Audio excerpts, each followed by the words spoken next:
Hey everyone, welcome to the Technical Fist. I'm Sheikh Wasim and today I'm going to tell you about a two-step verification in Instagram. So without wasting any time, let's get started. Until the intro goes on, click on the bell icon to get the notification first. Also smash the like button.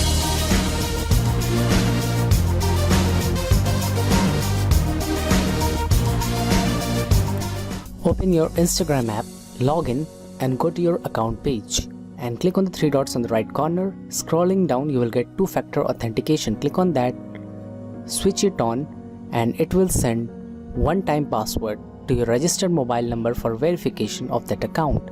If you are not registered, it will ask for mobile number. Enter the received one-time password here, like this, and that's it. It's activated.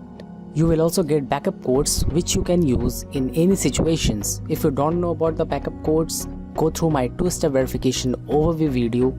I have already provided link in description. That's it. Two-step verification in Instagram is activated. What you are seeing, it's that simple. So that's it for today in this video. For any suggestions and appreciations, do comment in the section below. Hope you have liked it. If not, hit like button, subscribe to the channel, and we'll see you in the next video. Thanks for watching.